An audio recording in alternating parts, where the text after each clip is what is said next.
that peace contains a negative and a positive sense.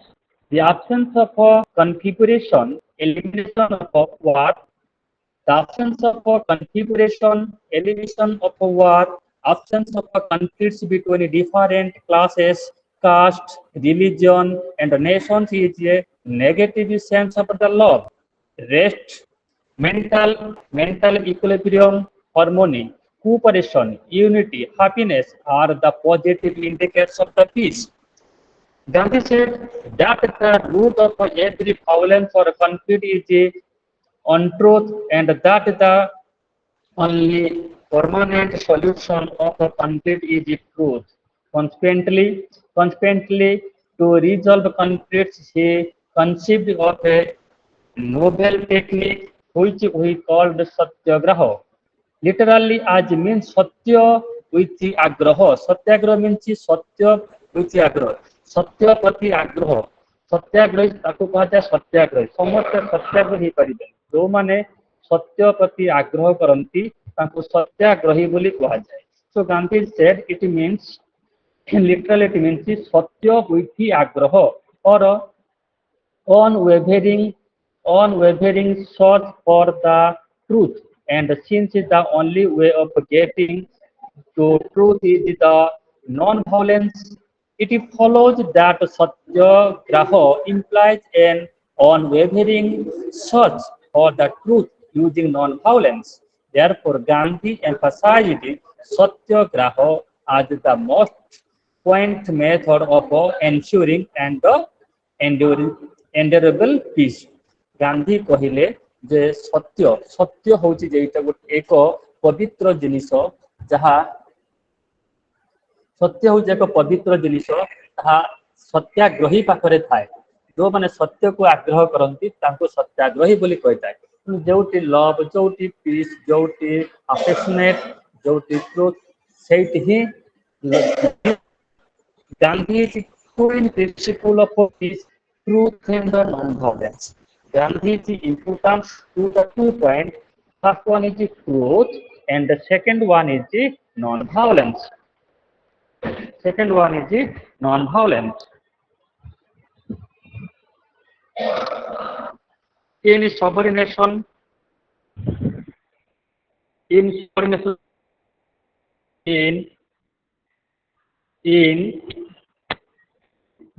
authoritarian societies, whether religious or political, their vote of people do not count, where any opposition voice is silenced with the bullets and the imprisonment, peace cannot be permanent.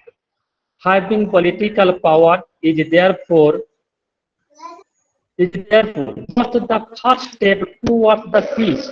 We have to accept the responsibility to change things. We have a responsibility to cultivate it.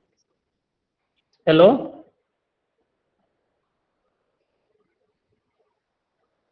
We must ensure that people... Yes, Rasmita? नहीं sir कौन कहले network problem तो सुबिलानी किछि Okay, again. We must ensure that people can see and feel that and be for themselves in the world.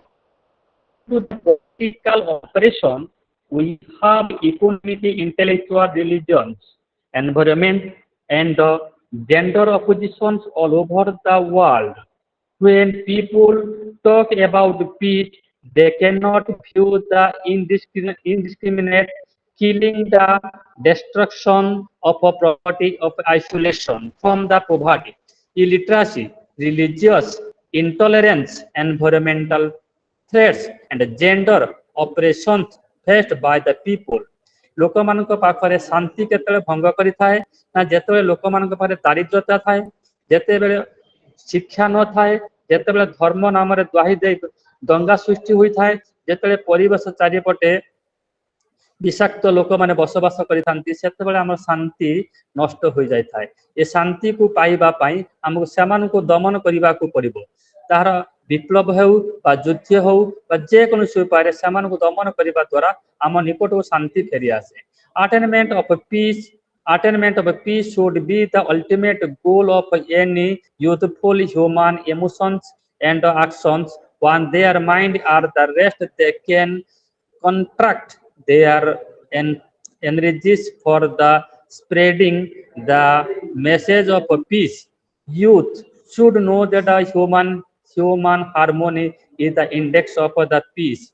They they should strive peacefully to make their and other people's social lives happy and on distributed with the aim of any society. Gandhi also warned youngsters against misinterpreting religious. All the religions such as Hinduism, Christianity, Islam, Buddhism, Jainism, etc. have a peaceful peace, the harmony so that society enjoy happy and peaceful. ଲୋକମାନେ ବିଭିନ୍ନ ଧର୍ମର ଅଛନ୍ତି ହିନ୍ଦୁ ମୁସଲମାନ Christian ଜୁଦାଇଜିମ ଧର୍ମ ଯେତେ ହଉନା କାହିଁକି ଲୋକ ତ ଏକ ନା ଭଗବାନ ୱାନ ତେଣୁ ଭଗବାନଙ୍କ ନାମରେ ଲୋକମାନେ ବିଭିନ୍ନ ଧାର୍ମିକ ଗଣ୍ଡଗୋଳ କରିଥାନ୍ତି ଧର୍ମ ନାମରେ ଦଙ୍ଗା ସୃଷ୍ଟି କରିଥାନ୍ତି କମ୍ୟୁନାଲିଜମ ସୃଷ୍ଟି କରିଥାନ୍ତି ଏହା ମାଧ୍ୟମରେ ଶାନ୍ତି ନଷ୍ଟ ହୋଇଥାଏ ତେଣୁ ଲୋକମାନଙ୍କ ଭିତରେ ସଦ୍ଭାବନା ଆଣିବା वसुधैव कुटुंबकम सर्ववसुधा गोटे परिवार भाया भाविबा तेबे जाई आम भितर अशांति दूर हो आम समस्ते भाई भाई हुई चली पारिबा आम भितर आउ द्वंद्व देखा जीव नाही आम भितर भाईचारा सृष्टि हेबो आम भितर शांति फेरी आसीबो according to the Mahatma Gandhi what is truth what is Gandhi मत सत्य कहले कौन बुझ Gandhi decided to just decided his life to the wider purpose of discovering truth of Satya. He tried to achieve his by learning from his own mistakes and conducting experiments on himself. Gandhi stated that the most important battle to fight was overcoming his own demons, fears, and insecurities. Gandhi कहले आम सत्य केते पाइबा ना जेते बेले आम मन भितर डेमन को नष्ट करबा डेमन कहले किए षड़ ऋतु तो आम भितर जो बसा बांधी षड़ ऋतु को आम लोभ मोह माया ग्रस्त ए सब त्याग करबा सेते आम निकट सत्य फेरी आसीबो आम सत्य प्रति आग्रह हेबा जे गोटे ए सब थिबो आम मोह माया थिबो सत्य केबे आम निकट को फेरी पारिबो नाही according to Gandhi summarized this belief first when he said God is truth Gandhi कहले भगवान ही सत्य गॉड इज ट्रूथ गांधी जड़े नैतिकवान थे जड़े सत्यवान थे सी कहले जे गॉड इज ट्रूथ गांधी कौन कहले God is truth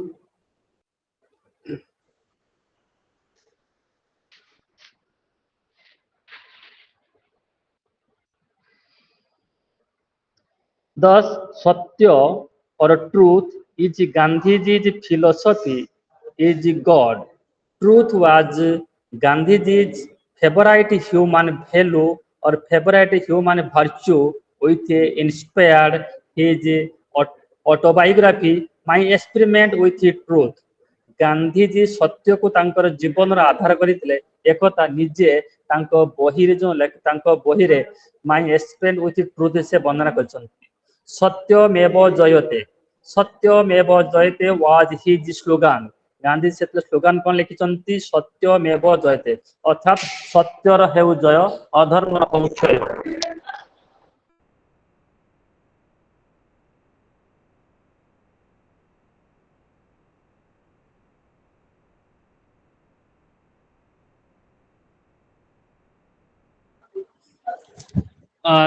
dear student, I am taking rest 5 minutes. After 5 minutes, I will take the class.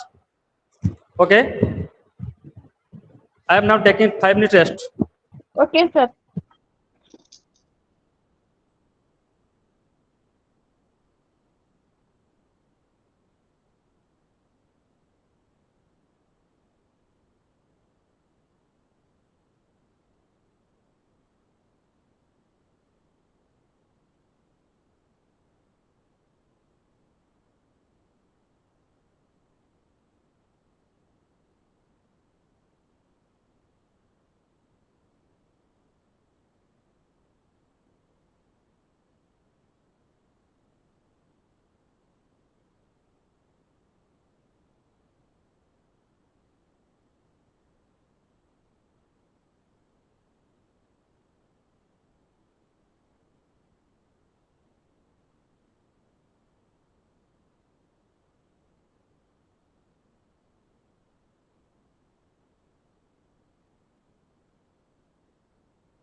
Hello,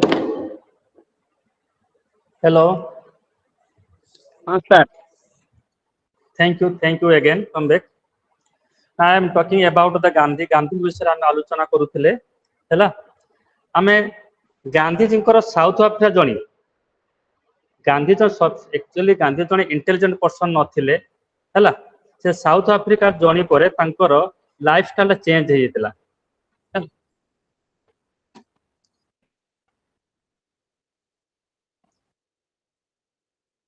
Gandhi ji south Africa कहीं जाइतिले कहि परिबो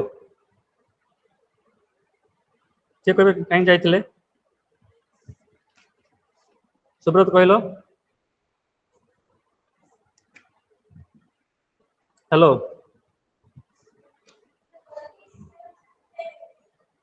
सर जड़े मुसलमान व्यक्तिंकर मोकदमा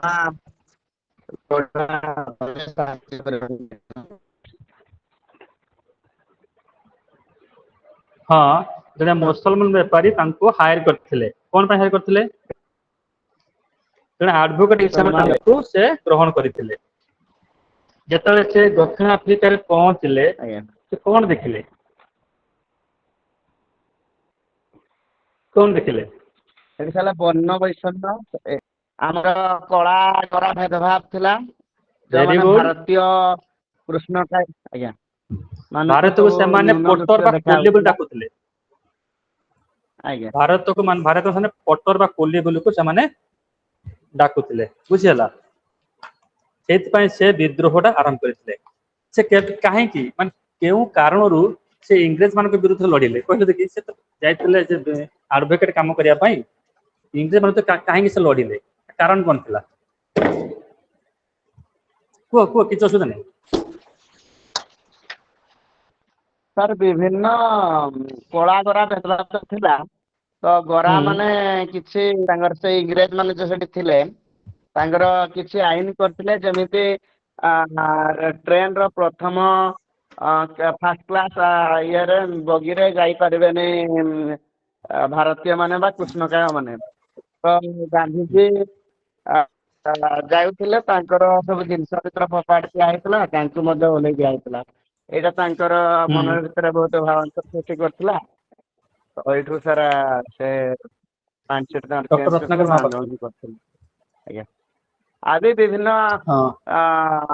भी किछि एमिति हेला जेमिति स्टाम्प आइन गोटे आइन सेडा सारा मैरेज पई कोन गुडे थिला सुडा एडा आइन से आइन टा को मध्य हिंदू माने ना हिंदू को सारा कृष्ण का माने विरोध करथिले तो तांगर गांधी ता नेतृत्व निले इंडियन ओपिनियन बोली गुडे खबर कागज भी सारा सेडे प्रकाश करथिले बढ़िया बढ़िया कथा कोजो आज्ञा आज्ञा एबले तो सारा तो जानछि आ विशेष जानिनी बढ़िया रसरे किछि को हमें तो पढ़े दबा तमे कोन जानछ को अस्मिता को आउ के कहबो आउ के कहबो को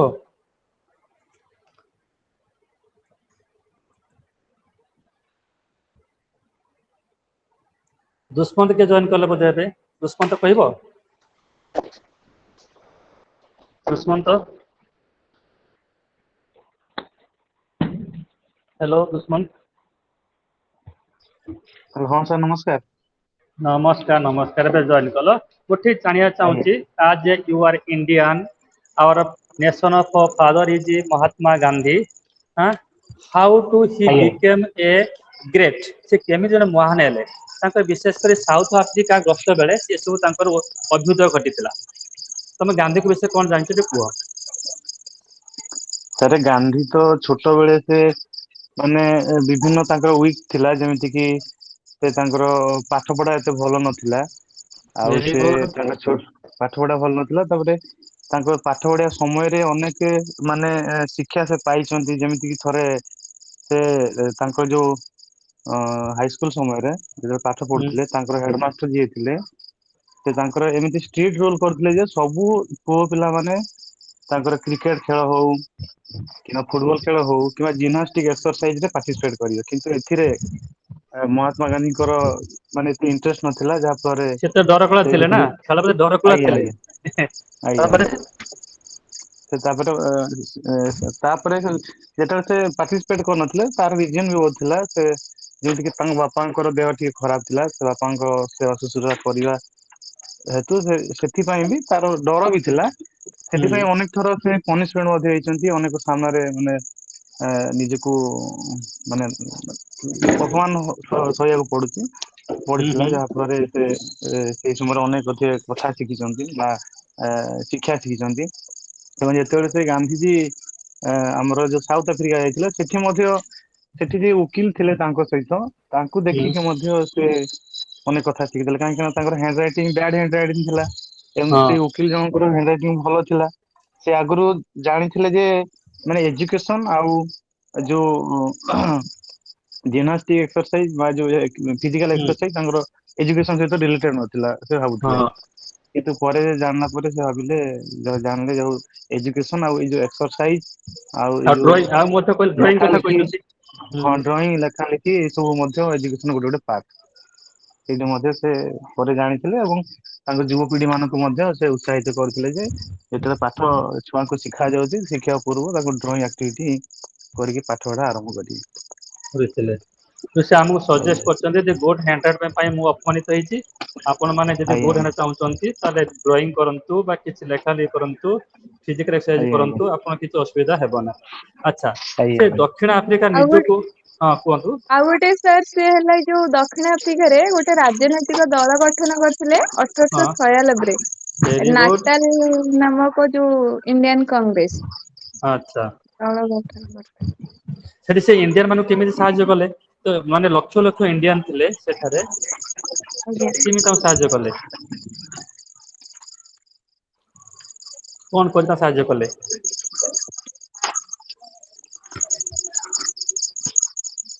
ଇଣ୍ଡିଆନ ମାନଙ୍କୁ ତାଙ୍କର ଯୋଉ ପରମାନେଣ୍ଟ ରେସିଡେଣ୍ଟ ନଥିଲା, ତାଙ୍କୁ କୁଲି ବୋଲି କହୁଥିଲେ, ବର୍ଣ୍ଣ ବୈଷମ୍ୟ ଭେଦ ଦେଖୁଥିଲେ, ତାକୁ ଦୂର କରିବା ପାଇଁ ସେ କୋର୍ଟ ରେ ଲଢିଲେ ନିଜେ। ଆଜ୍ଞା ହେଲା, ଆଜ୍ଞା ଲଢିକି ଖାଲି ଭାରତୀୟ ମାନଙ୍କୁ ନୁହେଁ, ଆଫ୍ରିକୀୟ ମାନଙ୍କୁ ମଧ୍ୟ ସେ ସହାୟତା କରିଥିଲେ। ଆଉ ଏବେ ଇଣ୍ଡିଆ ପଳେଇ ଆସ, ଇଣ୍ଡିଆରେ ଗାନ୍ଧୀଜୀଙ୍କର ଭୂମିକା କଣ ଥିଲା?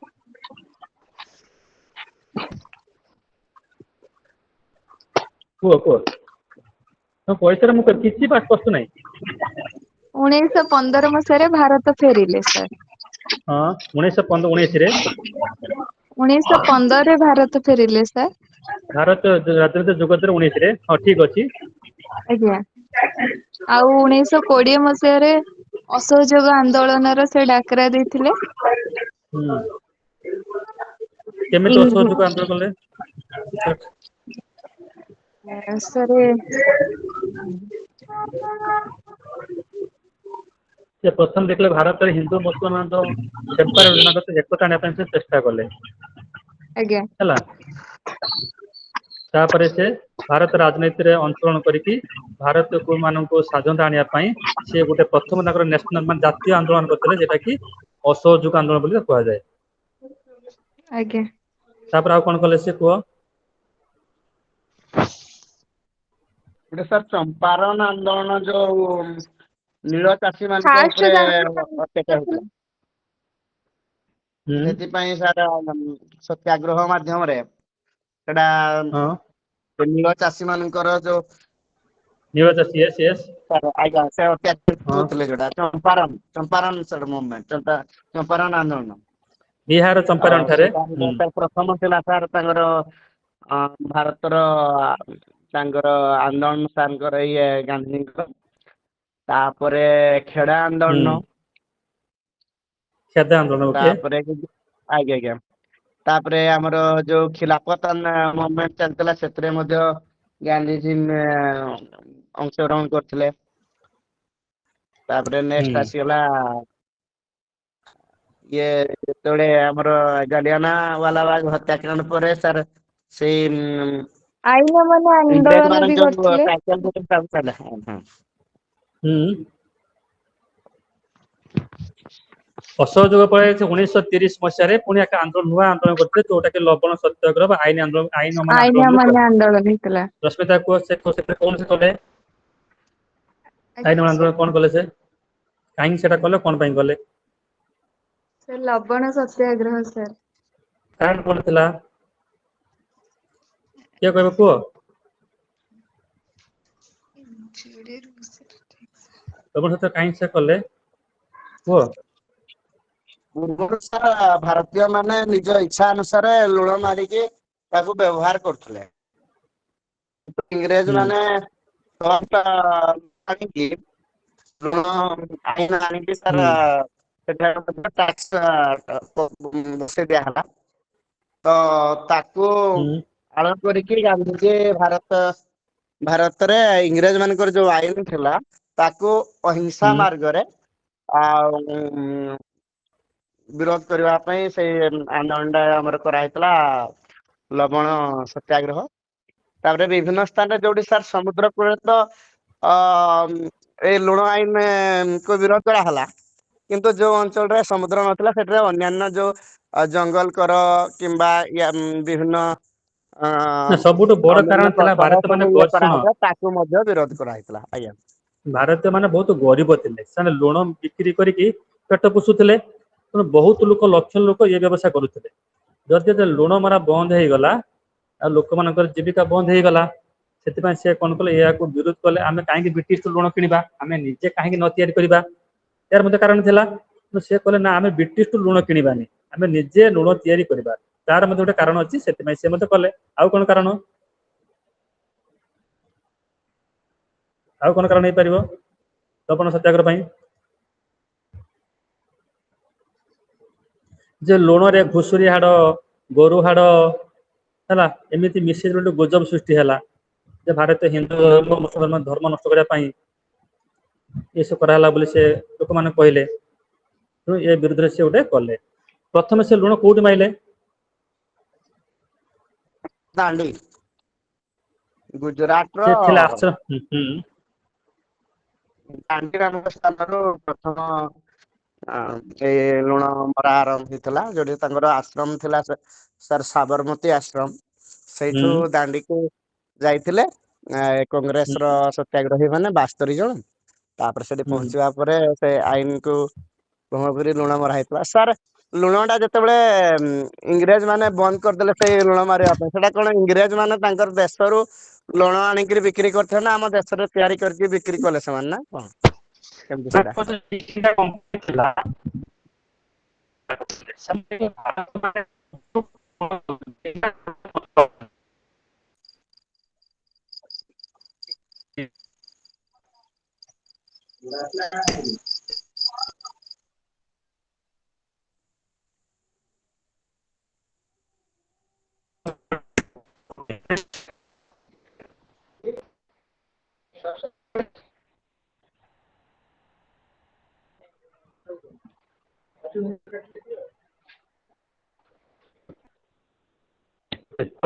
କୁହ।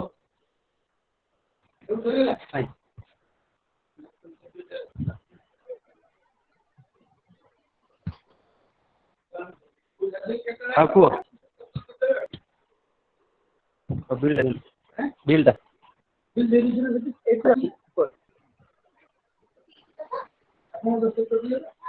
ହ୍ୟାଲୋ। ହ୍ୟାଲୋ। ଆଜ୍ଞା ସାର୍। କୁହ ତାପରେ ତ ସରିଗଲା ଆମର ଆଜ୍ଞା ଲବଣ ସତ୍ୟାଗ୍ରହ। ଆଜ୍ଞା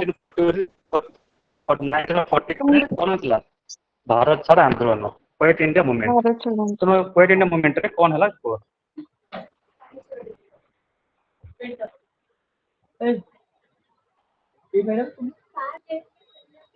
ହୁଁ। କୁହ ତାପରେ କଣ ହେଲା?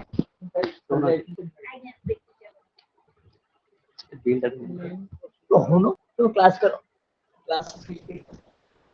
ହ୍ୟାଲୋ। କୁଇଟ୍ ଇଣ୍ଡିଆ ମୁଭମେଣ୍ଟରେ ମହାତ୍ମା ଗାନ୍ଧୀ ସ୍ଲୋଗାନ ଦେଇଥିଲେ କର ବା ମର।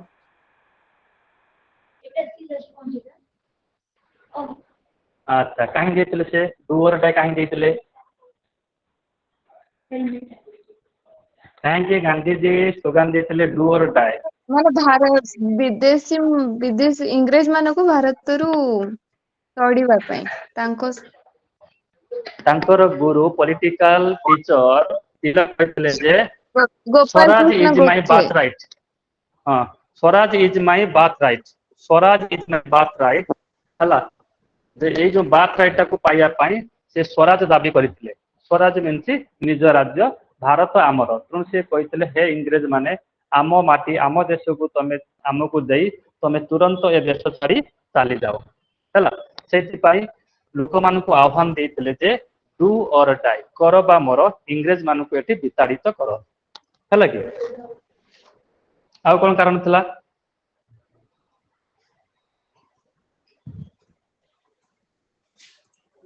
ଆଉ କଣ କାରଣ ଥିଲା?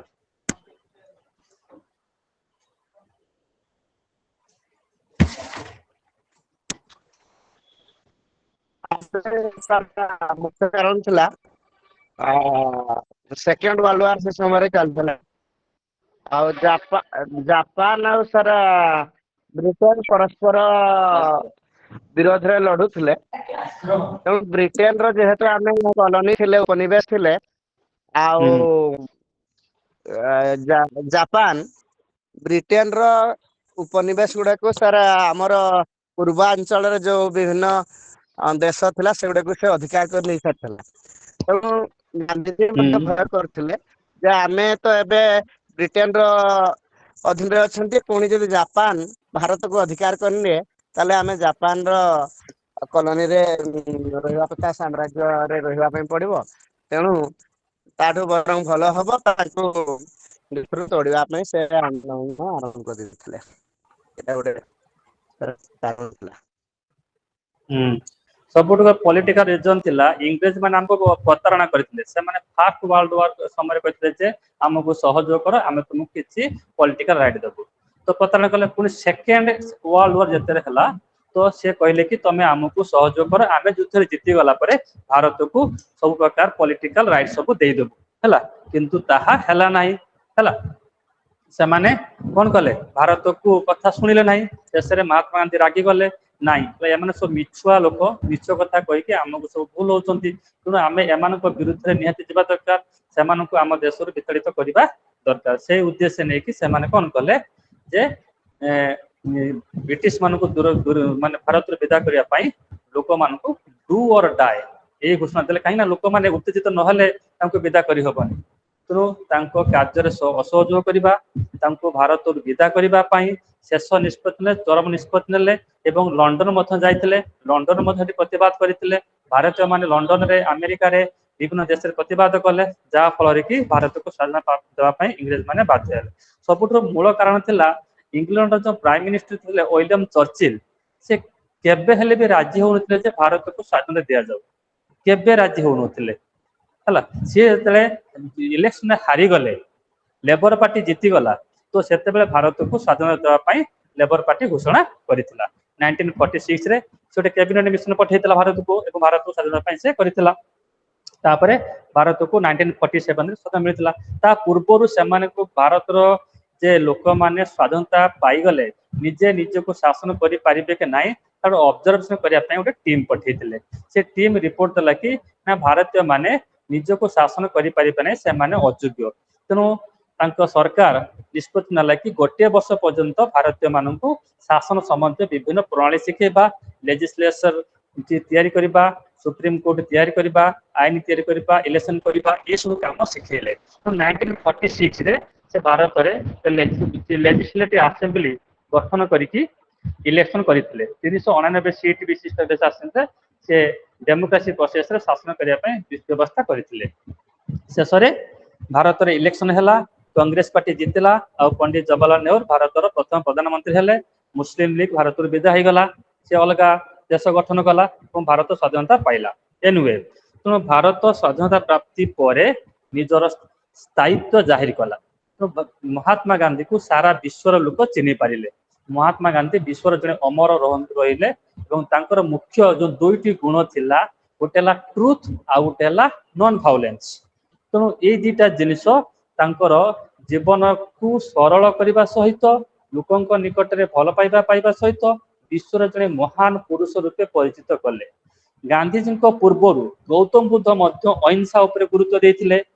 ଜୈନ ମାନେ ମଧ୍ୟ ଅହିଂସା ଉପରେ ଗୁରୁତ୍ୱ ଦେଇଥିଲେ। ଭାରତର ମୂଳ ନୀତି ହେଲା ଅହିଂସା ହିଁ ପରମ ଧର୍ମ। ଗାନ୍ଧୀ କହିଲେ ଗଡ୍ ଇଜ ଟ୍ରୁଥ, ଅହିଂସା ହିଁ ପରମ ଧର୍ମ, ଗଡ୍ ଇଜ ଟ୍ରୁଥ।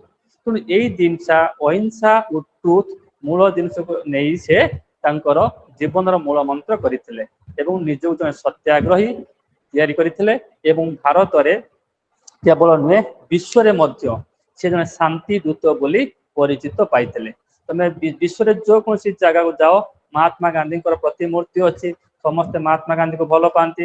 ମହାତ୍ମା ଗାନ୍ଧୀ ରାଜନୀତିକୁ ପସନ୍ଦ କରନ୍ତି ନାହିଁ, ରାଜନୈତିକ ପଦକୁ ପସନ୍ଦ କରନ୍ତି ନାହିଁ, ସେ ସେବକ ରୂପେ ପରିଚିତ। ଲୋକଙ୍କର ସେବା କରିବା ପାଇଁ ତାଙ୍କର ମନୋବୃତ୍ତି, ସେ କେବେ ଲାଳାୟିତ ନଥିଲେ କୌଣସି ପଦ ପଦବୀ ନେବା ପାଇଁ। ତାଙ୍କର ବ୍ୟକ୍ତିତ୍ୱ ହିସାବରେ ଦେଖିଲେ ସେ ଜଣେ ସେବକ ନେତା। ଆଉ ଅନ୍ୟମାନେ ହଉଛନ୍ତି, ଯଦି ଆମେ ମୁସଲିମ ଲିଗର କଥା କହିବା, ମହମ୍ମଦ ଅଲି ଜିନ୍ନା ସେ ସେବା କରିଥିଲା ସତ, କିନ୍ତୁ ତାଙ୍କ ରାଜନୈତିକ ପଦ ଗ୍ରହଣ କରିଥିଲେ। ଓକେ, ଏବେ କୁହ ମହାତ୍ମା ଗାନ୍ଧୀ। ମହାତ୍ମା ଗାନ୍ଧୀକୁ ଆମେ କାହିଁକି ଜାତିର ପିତା ବୋଲି କହୁଛେ? ମହାତ୍ମା ଗାନ୍ଧୀକୁ ଆମେ କାହିଁକି ଜାତିର ପିତା ବୋଲି କହୁଛେ କୁହ?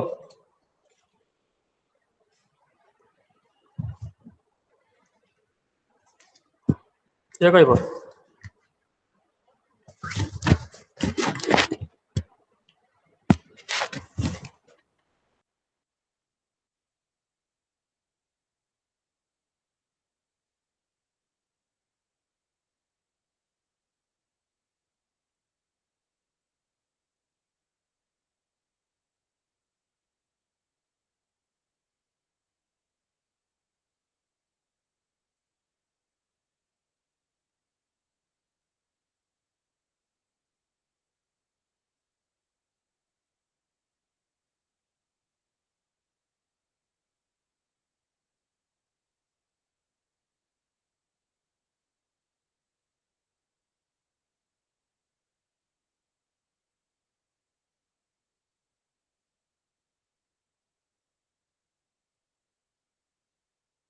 ଆମେ ମହାତ୍ମା ଗାନ୍ଧୀକୁ କାହିଁକି ଜାତିର ଜନକ ବୋଲି କହିଥାଉ?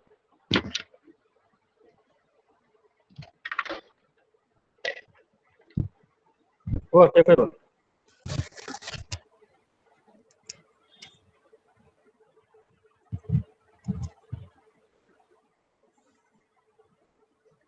କହୁନ?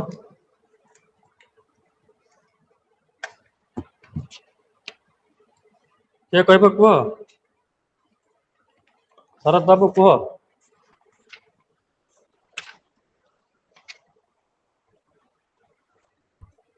ହ୍ୟାଲୋ। ଆଜ୍ଞା ଆଜ୍ଞା। ମହାତ୍ମା ତ ଗାନ୍ଧୀକୁ ଆମେ ଜାତିର ବୋଲି କାହିଁକି କହୁଛେ?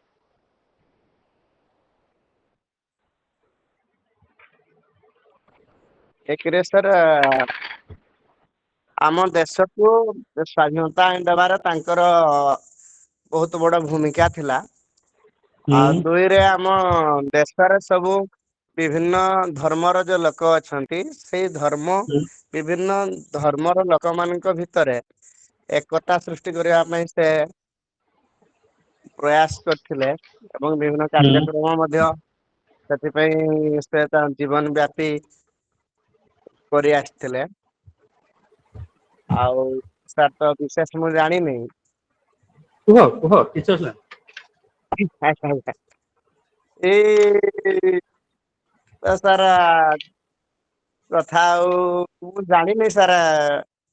ଗାନ୍ଧୀଙ୍କର ଆଚ୍ଛା ତ ସେଇ ଭାରତର ଆମ ଦେଶ ଯେତେବେଳେ ସ୍ଵାଧୀନରେ ତାଙ୍କର ଭୂମିକା ସାର୍ ରହିଛି, ବଡ ଭୂମିକା। ହୁଁ ଆଉ ଦେଶର ବିଭିନ୍ନ ଏବେ ମାନେ ଆମର ଯେମିତି ଜାତି ଜାତି ଭିତରେ, ସମ୍ପ୍ରଦାୟ ସମ୍ପ୍ରଦାୟ ଭିତରେ ବିଭେଦତା ଥିଲା, ତାକୁ କେମିତି ଦୂର କରାଯାଇ ପାରିବ, ସେଥିପାଇଁ ସେ ସବୁବେଳେ ପ୍ରୟାସ କରୁଥିଲେ। ଏ କାର୍ଯ୍ୟକ୍ରମ ସବୁ କରୁଥିଲେ। ଏଇ ଦିଟା ତ ତାଙ୍କର ସାର୍ ବଡ ପଏଣ୍ଟ। ଆଉ ସାର୍ କଣ କଣ ଅଛି ସାର୍ ଆପଣ ଟିକେ କହିଦିଅନ୍ତୁ ଆଉ। ହଁ, ସବୁ ଆଉ ଗୋଟେ ବଡ କଥା ହେଲା, ଗାନ୍ଧିଜୀ ସେ ଦେଖିଲେ ଯେ ଭାରତୀୟ ମାନଙ୍କ ମଧ୍ୟରେ କୋଉଠି ୟୁନିଟି ନାହିଁ। ଭାରତ ଗୋଟେ ବିଶାଳ ଦେଶ, କିନ୍ତୁ ଆଙ୍କ ଭିତରେ ଏକତା ନାହିଁ। ଯାହା ଫଳରେ କି ଇଂରେଜ ମାନେ ଭାରତକୁ ଅଧିକାର କଲେ।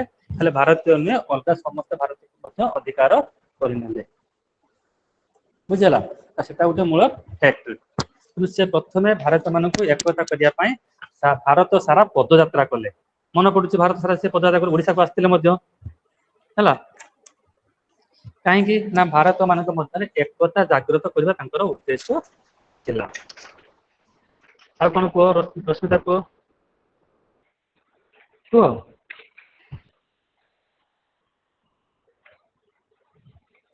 ସେ ଅହିଂସା ମାଧ୍ୟମରେ ଅହିଂସାର ପ୍ରତୀକ ଥିଲେ।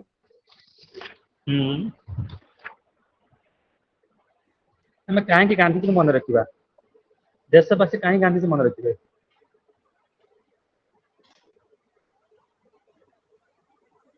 କୁହ କିଛି ଅସୁବିଧା ନାହିଁ କୁହ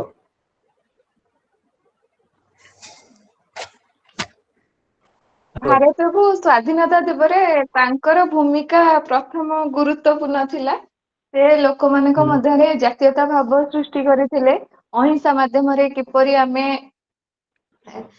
ସ୍ଵାଧୀନତା ଆଣିପାରିବା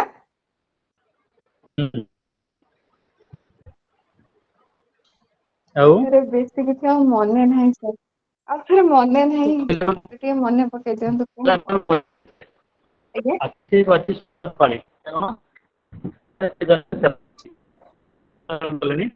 ହ୍ୟାଲୋ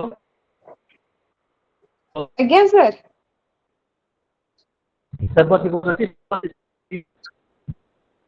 ଶୁଭୁନି ସାର୍ ହ୍ୟାଲୋ ହଁ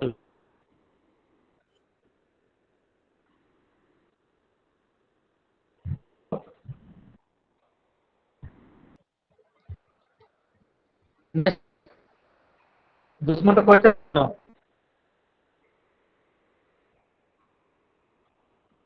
ହ୍ୟାଲୋ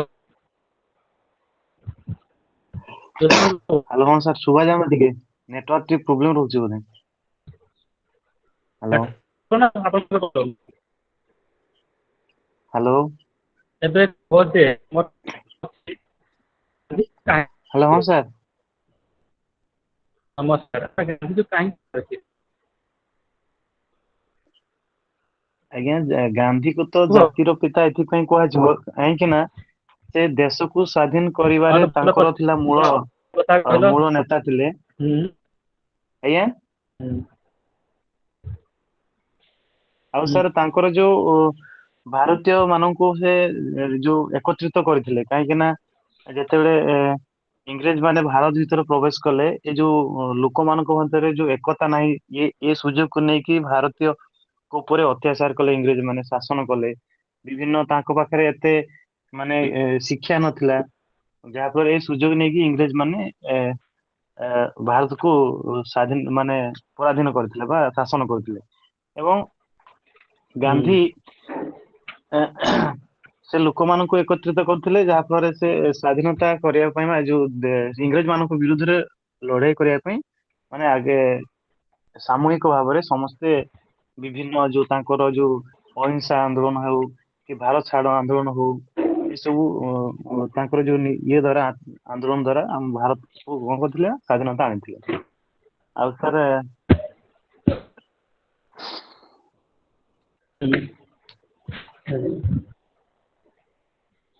ଆଉ ସାର୍ ଯୋଉ ଭାରତରେ ଯୋଉ ଇଂରେଜ ମାନଙ୍କ ଯୋଉ ମନ ଯୋଉ ଚିନ୍ତାଧାରା ଥିଲା ଯେ ଭାରତୀୟ ଲୋକମାନେ କିଛି ଜାଣିନାହାନ୍ତି ଏବଂ ସେମାନେ କଳାର ଲୋକ ଏଇ ଏହାକୁ ବିରୋଧ କରିକି ମାନେ ଇଂରେଜ ମାନଙ୍କୁ କେମିତି ଭାରତରୁ ମାନେ ବିତାଡିତ କରାଯିବ ଏ ବିଭିନ୍ନ କାର୍ଯ୍ୟକ୍ରମ ମଧ୍ୟ କରିଥିଲେ ଆଉ ସେତିକି ଜାଣିଛି ଆଉ ବେଶୀ ଜାଣିନି ଭେରି ଗୁଡ ଆଚ୍ଛା କୁହ ଗାନ୍ଧୀ ଲଢେଇ କରିଥିଲେ ଆଜ୍ଞା ମାନେ ସୈନ୍ୟ ସାମନ୍ତ ନେଇ ନା କେମିତି ଲଢେଇ କରିଥିଲେ ପ୍ରଥମତଃ ସାର୍ ସେ ଅହିଂସା ମାଧ୍ୟମରେ ସେ ବିଦ୍ରୋହ କରିଥିଲେ ଏବଂ ପରେ ଯେତେବେଳେ ଭେରି ସେ ଗୁଡ ଅହିଂସା ତାଙ୍କର ଅହିଂସା ତାଙ୍କର ମୂଳ ମନ୍ତ୍ର ଥିଲା ଆଜ୍ଞା ଆଜ୍ଞା ହୁଁ ଏବଂ ଅହିଂସା ମାଧ୍ୟମରେ ସେ ଲୋକମାନଙ୍କୁ ଏକଜୁଟ କରୁଥିଲେ ଏବଂ ଶେଷରେ ଦେଖିଲେ ହୁଁ ଅହିଂସା ଆ ଏତେ କାର୍ଯ୍ୟକାରୀ ହେଲା ନା ଶେଷ ବେଳକୁ ପୁଣି ତାଙ୍କର ଯୋଉ ଆଇନ ଅମାନ୍ୟ ଆନ୍ଦୋଳନ କଲେ ଯୋଉ ତାଙ୍କର ଇଂରେଜ ମାନଙ୍କର ଯେତିକି ସ୍କୁଲ ଥିଲା କିମ୍ବା କଲେଜ ଥିଲା ପୋଷ୍ଟ ଅଫିସ ଥିଲା ଏଥିରେ ଯୋଉ ଭାରତୀୟ ମାନେ ଯୋଉ କାର୍ଯ୍ୟ କରୁଥିଲେ ବା ଚାକିରି କରୁଥିଲେ ସେଠୁ ମାନେ ନିଜକୁ ସମସ୍ତଙ୍କୁ ଆହ୍ୱାନ ଦେଲେ ଯେ ତାଙ୍କ ଅଧୀନରେ ତମେ ଆଉ ଚାକିରି କର ନାହିଁ, ବାସ୍ କାମ କର ନାହିଁ, କାହିଁକି ନା ସେ ଆମ ଦେଶରେ ଆସିକି ମାନେ ଆମକୁ ହିଁ ସେମାନେ କଣ ଶାସନ କରିବେ, ଆମର ଅଧିକାର ବା ଆମର ହକ୍ କୁ ସେମାନେ ଛଡେଇକି ନଉଛନ୍ତି। ଯେମିତି ଆମର ଲୁଣ, ଆମ ଭାରତର ଲୁଣ, ଆମ ମାଟିରେ ଯୋଉ ଜିନିଷଟା ମିଳୁଛି ଆମ ବାଡିରେ, ସେଇ ଜିନିଷଟା ଆମେ କିଣିକି ଖାଇବା, ଏମିତି ଗୋଟେ କଷ୍ଟର କଥା ବା ଗୋଟେ ଦୁଃଖଦାୟକ କଥା। ଆଜ୍ଞା।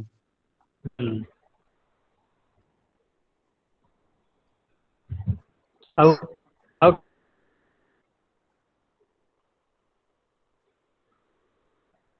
ଆଉ ସାର୍ ବିଶେଷ ସେ ଯୋଉ ଜାତି ଭେଦ, ଯୋଉ ସମ୍ପ୍ରଦାୟ ଭେଦ, ଏହାକୁ ସେ ଲୋକମାନଙ୍କ ମଧ୍ୟରେ ଯୋଉ ମନ ଧାରଣାକୁ ସେ ଦୂର କରିଥିଲେ। କାହିଁକି ନା ମଣିଷ ଜାତି ହଉଛି ଏକ ଜାତି, ସେ ହିନ୍ଦୁ ହଉ, ମୁସଲମାନ ହଉ, ସେ ଖ୍ରୀଷ୍ଟାନ ହଉ, ଆମେ ହଉଛନ୍ତି ସମସ୍ତେ ଭାରତୀୟ। ଏ ମନ୍ତ୍ରରେ ସମସ୍ତଙ୍କୁ ସେ ମାନେ ଗୋଟିଏ ସୂତାରେ ସେ ବାନ୍ଧିଥିଲେ, ଯାହାଫଳରେ ସେ ସ୍ଵାଧୀନତା ଆଣିବା ପାଇଁ ତାଙ୍କୁ ଅତି କମ ସମୟ ଲାଗିଥିଲା।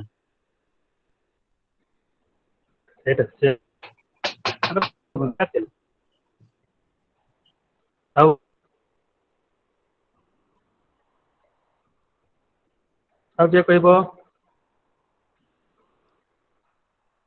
ଏଇଟା ତମ ପାଠ, ଆମ ଖାଲି ଗାଇଡ କରିବା କଥା। ହେବ ଟିକେ ନୂଆ ଜଏନ୍ କଲେ କହିଲେ।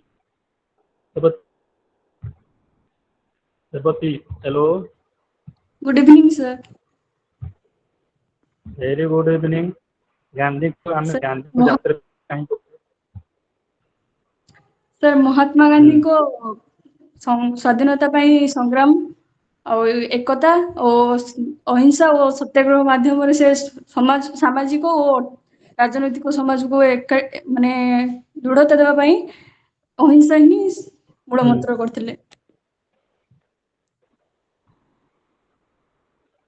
ଗାନ୍ଧୀଜୀଙ୍କ ସହିତ ଆଉ କୋଉ ନେତା ମାନେ ଥିଲେ? ସାର୍ ନେଟୱାର୍କ ଇସ୍ୟୁ ରହୁଛି। As you are the representative of ଗାନ୍ଧୀଜୀଙ୍କର ଭାରତୀୟ ମହିଳା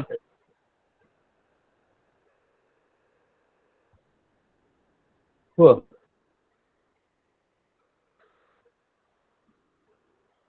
ଗାନ୍ଧୀଜୀଙ୍କୁ ସେ ପ୍ରଥମ ଘରୁ ବାହାର କରିବା ପାଇଁ ସୁଯୋଗ ଦେଇଥିଲେ, ବୁଝିଲ। ତା ପୂର୍ବରୁ ମହିଳା ମାନେ ଘର ଚାରିକାନ୍ଥ ମଧ୍ୟରେ ସୀମିତ, ସେ ମହିଳା ମାନଙ୍କୁ ବାହାରକୁ ବାହାରି କରିପାରିଥିଲେ ହେଲା।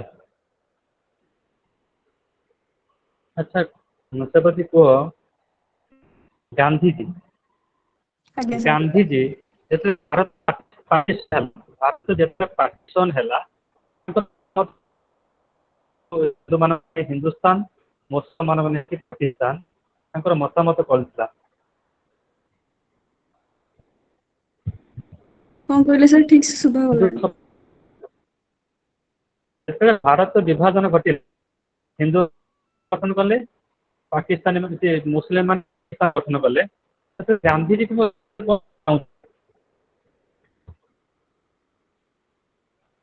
କଣ ଚାହୁଁଥିଲେ?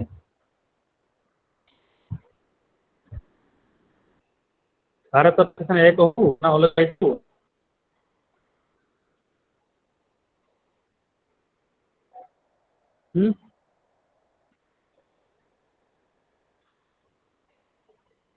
କୁହ ତମେ କହୁଛ।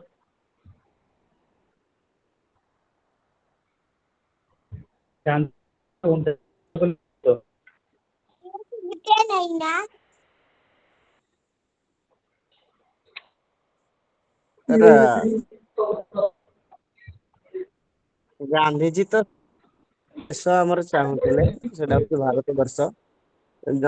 ଜାତି ଜାତି ଭିତ୍ତିରେ ଦେଶ ବିଭାଜନକୁ ସେ ସାର୍ ବିରୋଧ କରୁଥିଲେ। ସେଥିପାଇଁ ସେ ସାର୍ ଅନୁଷ୍ଠାନ କରିଛନ୍ତି, ତାକୁ ବିରୋଧ କରିକି ସେଇ ଯୋଉ ପାର୍ଟିସନ କୁ ନେଇ ଟୁ ନେସନ ଥିଓରୀକୁ ନେଇକି ସେ ଆମର ଉପବାସ ବି କରିଛନ୍ତି। ତେଣୁ ଗାନ୍ଧିଜୀ ଚାହୁଁନଥିଲେ ଆମ ଦେଶ ବିଭାଜିତ ହଉ।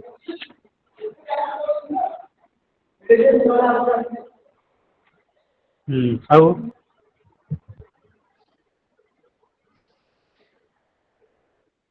ଆଉ କଣ କିଏ କହିବ?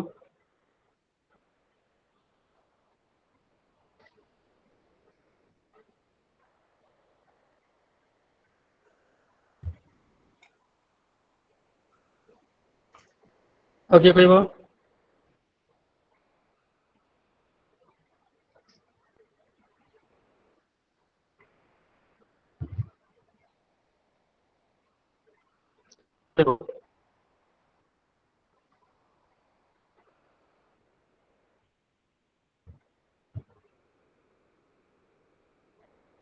ହ୍ୟାଲୋ।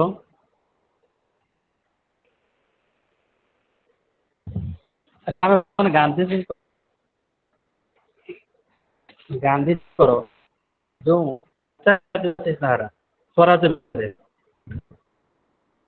ସେ କାହିଁକି ଗଠନ କରିବା ପାଇଁ କାହିଁକି କହିଥିଲେ? ଭାରତରେ ପଞ୍ଚାୟତ ରାଜ ବ୍ୟବସ୍ଥା ଗଠନ ହଉ ବୋଲି ସେ କହିଥିଲେ।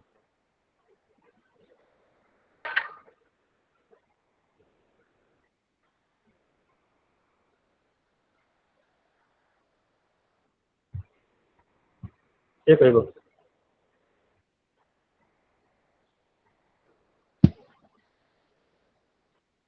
ହ୍ୟାଲୋ।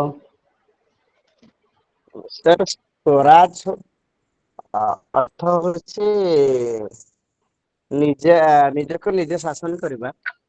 ତ ଏଇ ଗାନ୍ଧିଜୀ ଚାହୁଁଥିଲେ ପଞ୍ଚାୟତ ରାଜ ବ୍ୟବସ୍ଥା ଏଇଥିପାଇଁ ଚାହୁଁଥିଲେ ଯେ କ୍ଷମତା ଯଦି କେନ୍ଦ୍ରୀଭୂତ ହେଇଯାଇ କଣ ନିର୍ଦ୍ଦିଷ୍ଟ କିଛି ଲୋକଙ୍କ ବା କିଛି ଗୋଷ୍ଠୀ ପାଖରେ, ତାହେଲେ ନିଶ୍ଚିତ ଭାବରେ ଶାସନ ରେ ଅରାଜକତା ଦେଖାଯିବ, ଏକଛତ୍ରବାଦୀ ଶାସନ ହବ।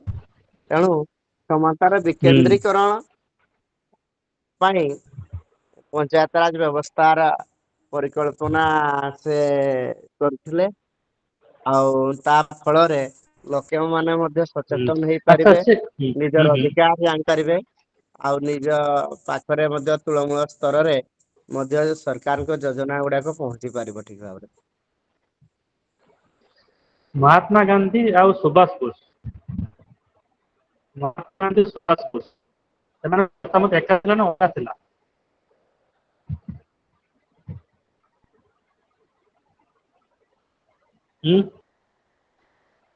କିଏ କହିବ?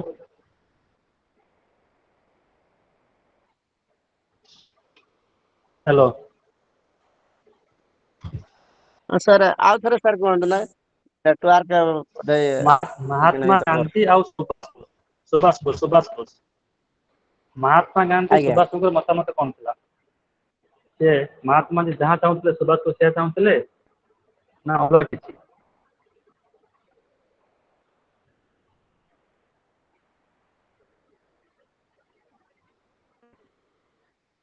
ସୁଭାଷ ବୋଷ ଚାହୁଁଥିଲେ ସୁଭାଷ ବୋଷ ଭାରତରେ ନାଜିବାଦ କୁହ କୁହ। ସୁଭାଷ ବୋଷ ଗାନ୍ଧିଜୀ ଏବଂ ସୁଭାଷ ବୋଷଙ୍କର ନୀତିଗତ ବା ନା ଆଦର୍ଶଗତ ପାର୍ଥକ୍ୟ ରହିଥିଲା କାର୍ଯ୍ୟକ୍ରମରେ। ଗାନ୍ଧିଜୀ ସବୁବେଳେ ସତ୍ୟ ଓ ଅହିଂସା ମାର୍ଗରେ ଦେଶର ସ୍ଵାଧୀନତା ଚାହୁଁଥିଲେ। କିନ୍ତୁ ଅନ୍ୟ ପକ୍ଷରେ ଦେଖିଲେ ଆ ନେତା ଆମର ସୁଭାଷ ଚନ୍ଦ୍ର ବୋଷ ହୁଁ ହୁଁ ଚାହୁଁ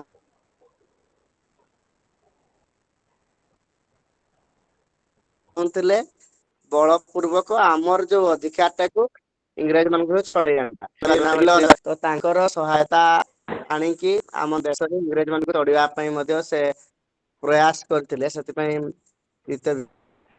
ହୁଁ ସମୟରେ ସେ ଜବାହରଲାଲ ନେହେରୁ କଣ ହିଟଲରଙ୍କ ଚାହୁଁଥିଲେ? ପାଖକୁ ମଧ୍ୟ ଯାଇଥିଲେ। ଏବଂ ଯେହେତୁ ହୁଁ ଭାରତ ଜର୍ମାନୀୟ ହଁ ହୁଁ ହଁ କୁହ ଠିକ ଅଛି। हेलो ନେହେରୁ ସାର୍ ଚାହୁଁଥିଲେ ପ୍ରାୟ କଣ ତ ତାଙ୍କ ବିଷୟରେ ବିଶେଷ ଜାଣିନି, ତେବେ ଗାନ୍ଧିଜୀଙ୍କର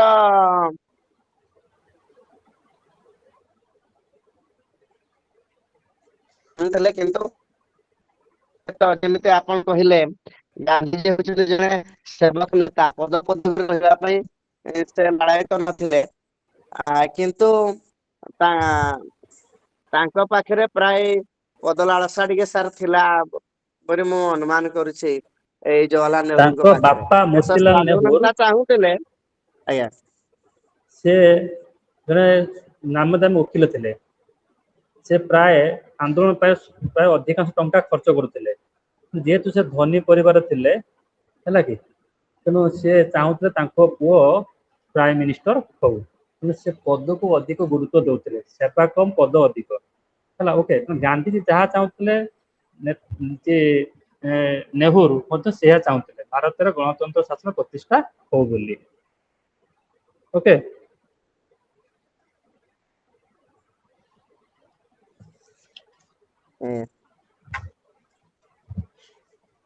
चेक चेक बर्तमान आमे गांधीजी विषय में जानिले बहुत किछि जे गांधीजी भारत रे प्रसिद्ध होगा सहित सारा विश्व रे मध्य निज नाम को प्रसिद्ध करिसंती। जने अहिंसा रो पथयात्री, सत्यर पथिक भावे से भारत नाम उज्जवल करिसंती। ସେଥିପାଇଁ ୟୁନାଇଟେଡ୍ ନେସନ୍ସ ଅଫ୍ ଅର୍ଗାନାଇଜେସନ୍, ମିଳିତ ଜାତିସଂଘ विश्व स्तर रे गांधीवादी नीति को प्रचलन करिया पई गांधी को जने शांतिर दूत बोली से ग्रहण करिसंती एवं गांधीजी को विश्व शांतिर नेता भावे आमे ग्रहण करिछु।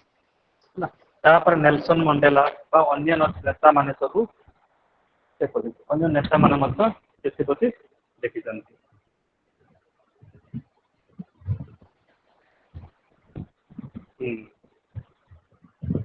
आमे आज चैप्टर रे गांधीजी को लाइफ हिस्ट्री बा लाइफ स्केच आमे जानिले।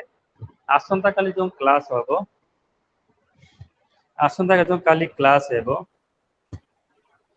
आसंता काली जो क्लास होबो, आमे गांधीजी को जो कॉन्फ्लिक्ट द्वंद्व दूर करी शांति प्रतिष्ठा करिया पई से जो उपाय सब स्थिर करथिले, से उपाय विषय आमे अधिक आलोचना करिबा। गांधी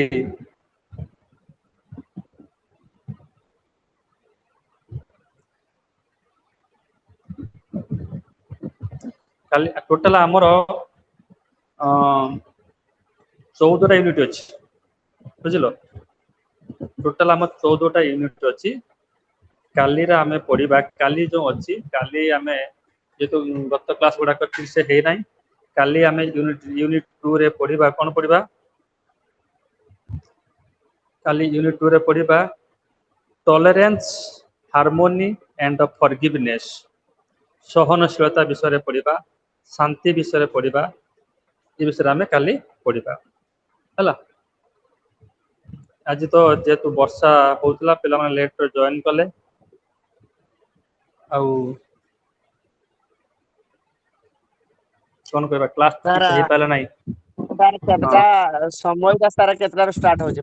5ଟା 5ଟାରୁ 7ଟା, 5ଟାରୁ ଆଜ୍ଞା ଆଜ୍ଞା 7ଟା क्लास स्टार्ट होची हला कि। ସାର୍ ଆଜିର ଯୋଉ ସାର୍ ଏଇଟା ଆଲୋଚନା ହେଇथा ତାର क्वेश्चन ସାର୍ କେମିତି ଲଙ୍ଗ क्वेश्चन ଆସିବ? मु लास्ट क्लास को टोटल 4टा क्लास दिया हैतला हमको हला। 4टा 2टा क्लास ସାର୍ पळै गलानी। आज तृतीय दिन आम सार कहबा आउ 2टा क्लास एक्सटेंशन करेंगे है कि। एक्सटेंशन कला पर आम कौन करबा बाकी जो टॉपिक गुडा अछि ताकि जस्ट हम कांसेप्ट गुडा का हम जानिबा। जानि सारला परे ताको मो लास्ट दिन जो असाइनमेंट क्वेश्चन गुडा को मु दे देबी। 100 मार्क रा असाइनमेंट क्वेश्चन दे देबी। आ कौन कहउछन? ସାର୍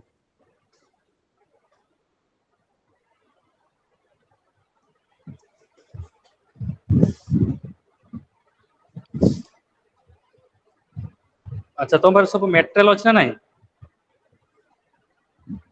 समस्त तो मटेरियल थी। ଅଛି ସାର୍। ମେଟେରିଆଲ ଅଛି ମୁଁ ଖାଲି ଜଷ୍ଟ ଆମେ ଡିସ୍କସନ ଆମେ ଗୋଟେ ଇଣ୍ଟରାକ୍ସନ କରିବା ନିଜେ ଭିତରେ କଥା ଆଲୋଚନା କରିବା ଏ କଥା ମନେ ରହିଯିବ ସେଟାକୁ ଲେଖିବାର ସୁବିଧା ହବ ହେଲା ଗାନ୍ଧୀ ଆଉ ସବୁ କଣ କାମ କରିଥିଲେ ସେ ଏଜୁକେସନ ଉପରେ କଣ କହିଥିଲେ ଆଉ କାଷ୍ଟ ସିଷ୍ଟମ ଉପରେ କଣ କହିଥିଲେ ଡେମୋକ୍ରାସି ଉପରେ ଗାନ୍ଧୀ କଣ କହିଥିଲେ ହେଲା ତାଙ୍କର ଆଉ ଭଲ ଗୁଣ ସବୁ କଣ ଥିଲା ଏସବୁ ମୁଁ କାଲି ଡିସ୍କସନ କରିବି ଓକେ ନା କଣ କହୁଛ ଆଜ୍ଞା ଆଜ୍ଞା ଠିକ ଅଛି ଆଚ୍ଛା ହରିଜନ ଶବ୍ଦ କିଏ ବ୍ୟବହାର କରିଥିଲେ ମନେ ଅଛି ହରିଜନ ଶବ୍ଦ କିଏ ବ୍ୟବହାର କରିଥିଲେ ହରିଜନ ଶବ୍ଦ କିଏ ବ୍ୟବହାର କରିଥିଲେ ଗାନ୍ଧୀ ସର୍ବପ୍ରଥମେ ହରିଜନ ବୋଲି କହିଥିଲେ ହରିଙ୍କର ସନ୍ତାନ ବୋଲି ସେ ଯୋଉ ଅଛୁଆଁ ବର୍ଗକୁ ଅନଟଚେବଲ କାଷ୍ଟକୁ ହରିଜନ ବୋଲି ଆଖ୍ୟା ଦେଇଥିଲେ okay so thank you everyone tomorrow I will meet right 5 pm okay आज ପାଇଁ Thank କ୍ଲାस you, sir. ଆମେ ରହୁଛେ ଯେହେତु କ୍ଲାस ଠିକ ନଥିଲା କାଲି ସମସ୍ତେ 5ଟା ପୂର୍ବରୁ ଜଏନ କରିବ କାଲି ଟିକେ ସ୍ପିଡି ପଢିବାକୁ ହବ ନହେଲେ ତମ ନ ପଢିଲେ ତମେ କେମିତି एग्जाम ଦବ କେମିତି ହେଲା Yes, ओके ସାର୍ କୁ ରିକ୍वेଷ୍ଟ କରିବା ଆଉ ଦିଟା କ୍ଲାस ଏକ୍ସଟେଣ୍ଡ କରିବା ପାଇଁ okay sir. Okay, thank you everyone sir. Thank you. Thank you, sir. Thank you